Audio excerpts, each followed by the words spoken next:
os irmãos já deram uma lida dele bem atenta. O Salmo 13 não se sabe exatamente qual foi o contexto em que ele foi escrito. Ninguém sabe se ele foi escrito na época em que Saul estava perseguindo Davi. Ninguém sabe se ele foi escrito na época em que Davi estava passando por algum problema pessoal. Mas certamente foi escrito por Davi esse salmo, né? E os salmos, eles são a anatomia da alma humana. O que é isso, né? O corpo humano tem uma anatomia, tem órgãos, pele, osso, músculos e outras partes do corpo. Então, os salmos são a anatomia daquilo que a gente sente. Então, é os nossos sentimentos expressos em uma literatura. Então, o Salmo 13, especificamente, ele expressa 3 sentimentos aqui. É como se fosse um degrau. Davi, ele começa a sentir nesse salmo uma expressão muito profunda e angustiante. E por que eu escolhi esse salmo para hoje? Porque a gente está rompendo o ano.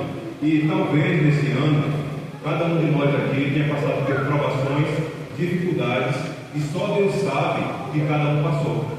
Então, esse salmo expressa exatamente como os nossos sentimentos se comportam diante de muitas e diversas situações. O versículo 1 e o versículo 2 diz assim: até quando te esquecerás de mim, Senhor, para sempre? Até quando esconderás de mim o teu rosto? Até quando consultarei com a minha alma, tendo tristeza no meu coração cada dia? Até quando se exultará sobre mim do inimigo?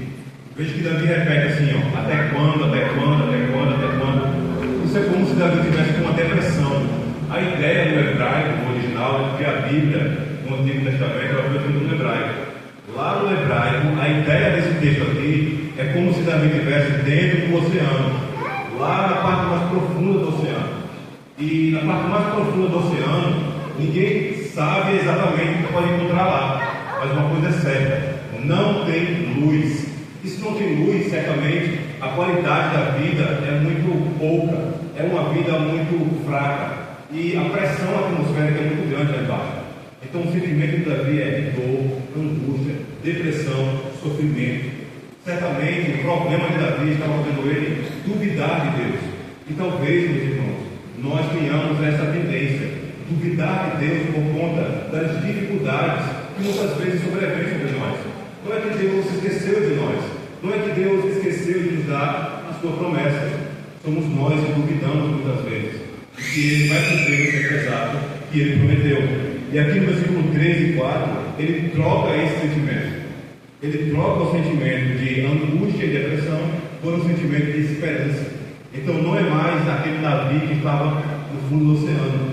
Agora é um Davi que está emergindo para a superfície do mar. Porque lá ele consegue respirar, ele consegue contemplar o céu, ele consegue contemplar coisas belas ali.